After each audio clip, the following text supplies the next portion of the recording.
Marcus Aurelius had a morning routine, not the kind you see on YouTube. No cold showers, no green smoothies, number 5 a.m. workouts, just this. He sat on the edge of his bed, and he talked to himself, out loud. He reminded himself of 3 things. First, the universe is change, life is opinion, meaning everything is always changing, nothing stays the same, the only thing I can control is how I interpret what happens. Second, you have power over your mind, not outside events, meaning I can't control what happens today, but I can control how I respond to it. Third, the impediment to action advances action, what stands in the way becomes the way, meaning every obstacle is an opportunity, every problem is a chance to grow. That was it, 5 minutes, but it set the tone for his entire day. Let me show you how this works in real life. Imagine you wake up, you immediately check your phone, you see an email from your boss, we need to talk, your heart sinks. What does that mean? Am I getting fired? Did I do something wrong? Anxiety floods your body. Now imagine you did Marcus's routine first. You sit on the edge of your bed, you say out loud, today will have challenges, but I can handle challenges. Whatever happens, I will respond with reason and character. Now you check your phone, you see the same email, we need to talk, but you respond differently. Okay, I don't know what this is about, it might be good, it might be bad, either way, I'll handle it when it comes. Right now, I'm going to get ready for my day. See the difference?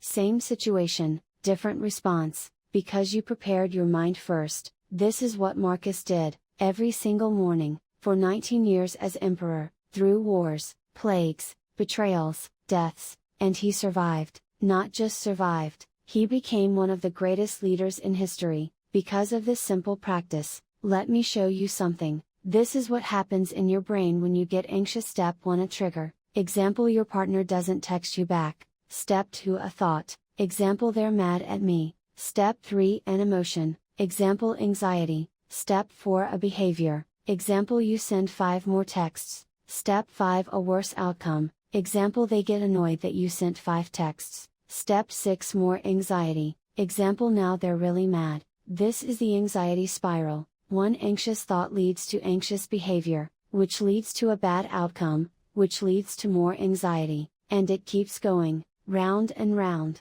until you're paralyzed. Marcus recognized this pattern. He wrote, today I escaped anxiety, or no, I discarded it, because it was within me, in my own perceptions, not outside. Do you see what he's saying? The anxiety wasn't caused by the situation, it was caused by his interpretation of the situation. Let's go back to that example. Your partner doesn't text you back. Anxious interpretation, they're mad at me, they don't love me anymore, they're going to leave me. Result, anxiety spiral. Stoic interpretation, they haven't texted back, I don't know why, maybe they're busy, maybe their phone died, maybe they're thinking about what to say, I'll wait and see. Result, no anxiety. Same situation, different interpretation, different result. This is Marcus's secret. You can't always control what happens, but you can always control how you interpret what happens, and your interpretation creates your anxiety, not the situation itself. Marcus wrote, if you are distressed by anything external, the pain is not due to the thing itself, but to your estimate of it, and this you have the power to revoke at any moment. Read that again. This you have the power to revoke at any moment. You can change your interpretation, right now, at any moment. This is freedom, this is power, this is how Marcus defeated anxiety. Whenever Marcus felt anxious, he asked himself 3 questions. Question 1, is this within my control?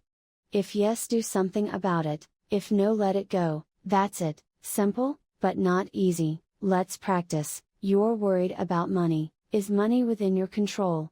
Partially. You can control how hard you work, how much you save, what you spend money on, whether you look for better opportunities. You cannot control the economy, your boss's decisions, unexpected expenses, other people's financial choices. So what do? Focus 100% of your energy on what you can control. Work hard, save money, spend wisely, look for opportunities, and completely let go of worrying about the rest. Question 2, what's the worst that could happen? This is the negative visualization we talked about, but go deeper. What's the actual worst that could happen? You lose your job, okay, then what? You'd be unemployed for a while, you'd have to cut expenses, you'd look for a new job, you'd eventually find one, you'd survive. Would it be fun? No. Would it kill you? No. Would you get through it? Yes. Marcus wrote, "It is not death that a man should fear, but he should fear never beginning to live." The worst thing isn't the bad thing happening, most of what we worry about doesn't matter, you're going to die someday, everything you're worried about will be forgotten, do what matters, let go of the rest. Okay, theory is great, but how do you actually use this? Here's your step-by-step guide. Morning routine: 5 minutes. Sit on the edge of your bed, take 3 deep breaths, say out loud, "Today will have challenges, but I can handle challenges. I cannot control what happens, but I can control how I respond. Whatever comes, I will respond with reason and character." That's it. Do this before you check your phone. When anxiety hits, stop, take 3 deep breaths, ask yourself, is this within my control? If yes, what's one action I can take right now?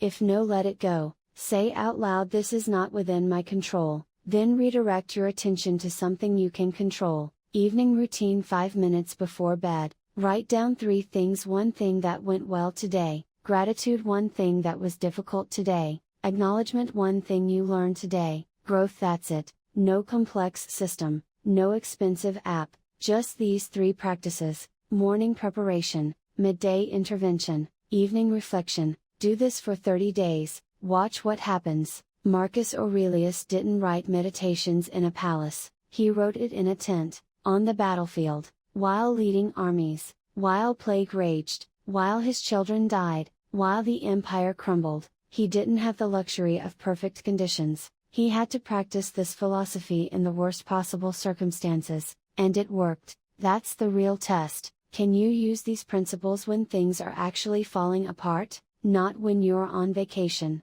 not when everything is going well, but when you get fired, when your relationship ends, when someone you love gets sick, when your plans completely collapse. Can you still say, "This is not within my control, but my response is, I will handle this with reason and character"? Marcus could, even when his world was burning down. That's why his words have survived 2000 years, because they were tested in fire, and they held. Let me be honest with you, I'm not against therapy, I'm not against medication, I'm not against meditation apps. If those things help you, use them, but here's why Marcus's approach is different. Modern solutions often say change your feelings. Marcus says accept your feelings, change your response. Modern solutions often say think positive. Marcus says think clearly. Modern solutions often say you deserve to be happy. Marcus says you deserve to be strong. There's a fundamental difference here. Modern approaches often try to eliminate anxiety.